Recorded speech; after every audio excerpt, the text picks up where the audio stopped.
그렇다면은 가장 큰 노인이 누구십니까? 예수님. 자, 예수님은 영원부터 영까지 계시는 분이니까 그분이 얼마나 무한한 지혜 가지고 계세요. 그래서 무한한 지혜를 가지신 분이 우리에게 책을 주신 것이 바로 성경입니다. 우리가 성경과 싸워 이긴다고 생각하면 안 됩니다. 우리가 성경에서 명백히 금한 것을 하고서 우리 인생이 잘 되리라고 생각하면 착각입니다. 주님은 지혜 자체가 되시는 분인 겁니다. 주님 안에는 지혜와 지식의 모든 부가 감춰져 있는 거예요. 그리고 교회 안에 교회를 세우신 분이 주님이시고 주님이 교회 안에 계시고 그 가르침은 참되고 거짓이 없는 겁니다. 우리 인생 문제를 우리가 교회 안에서 말씀을 들어서 인생 문제가 풀렸잖아요. 왜? 우리 가운데 주님이 계시기 때문입니다. 구원받고 난 이후에도 우리 살아가는 가운데 여러 가지 문제가 있는데 그 문제를 주의 성소에서 보는 것처럼 몸된 교회 안에 주님이 말씀을 주시기 때문에 깨달아가는 거예요. 주님의 가르침은 참되십니다. 태고적부터 계신 바로 그분, 머리가 희다는 것은 가장 나이가 많이 되신 분입니다. 가장 지혜로운 분이 교회 안에 주인으로 계시는 거예요. 역사하고 계십니다.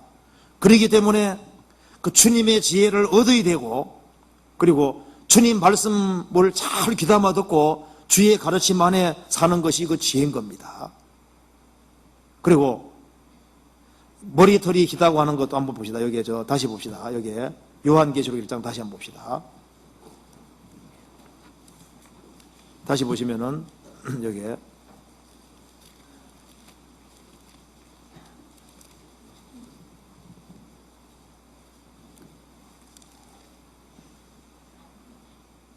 (14절에) 그 머리와 털의 희기가 흰 양털 같고 눈 같으며 그 눈은 불꽃 같고, 이분이 어디에 계시냐 하면은 13절에 촛대 사이에 인자 같은 이가 계셨죠. 촛대 사이에. 촛대가 어디입니까? 교회. 자, 그리고 여기에 머리가 하얗신 분이 가장 나이가 많이 드신 성결하신 예수님, 무한한 공의를 가지신 그 예수님, 무한한 지혜 가지신 분이 이 교회 안에 다니고 계시다 그 말입니다. 그런데 나이가 들어가면은 또 한 가지 생기는 것이 있습니다. 지혜가 생기는 동시에 뭐가 깊어집니까? 사랑이 깊어집니다. 사실인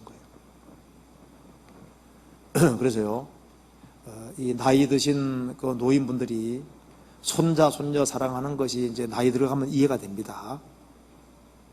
얼마나 애들을 기여하는지 몰라요.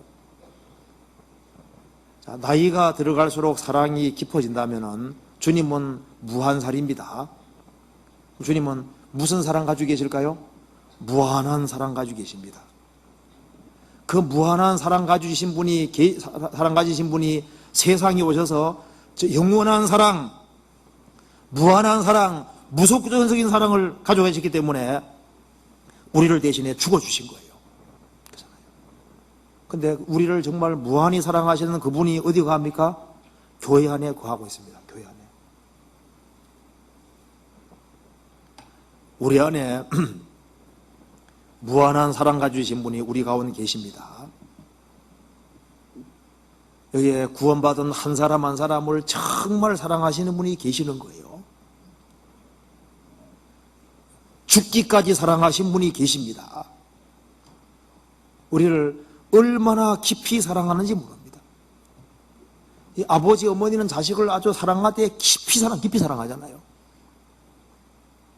나이가 들어갈수록 자식에 대한 사랑이 더 깊어지거든요.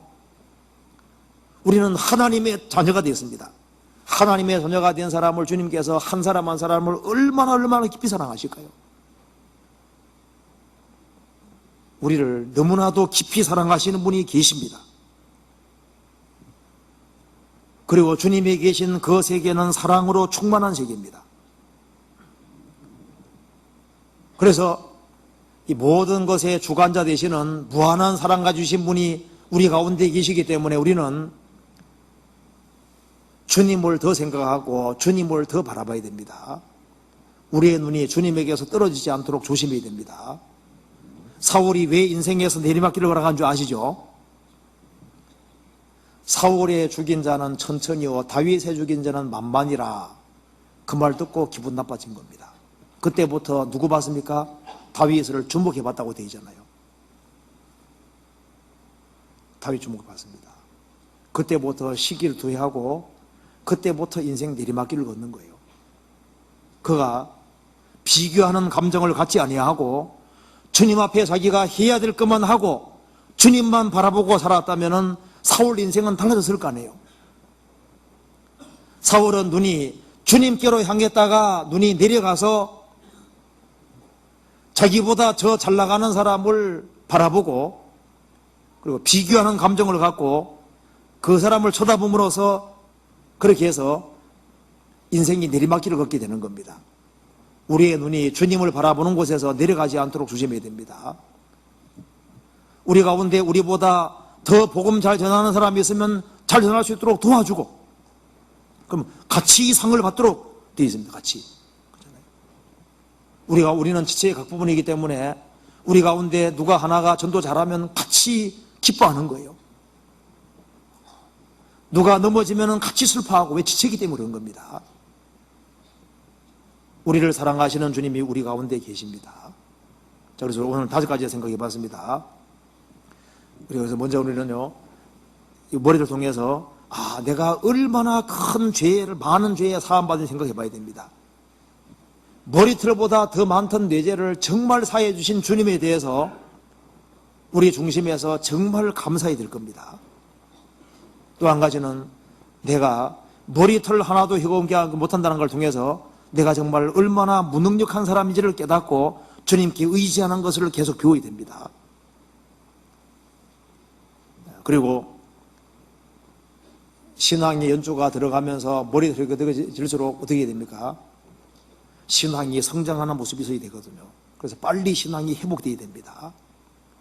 그리고 내가 곤란 중에 있다 할지라도 걱정할 거 없습니다.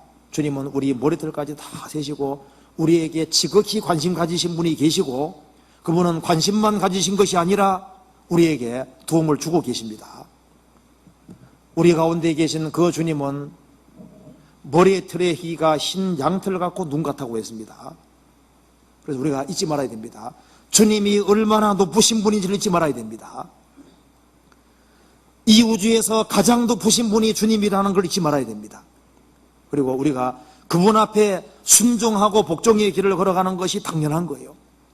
그리고 주님이 우리를 사랑하시기 때문에 주님의 사랑을 받아야 되고, 주님은 지혜자이기 때문에 우리는 주님의 지혜를 받아야 됩니다.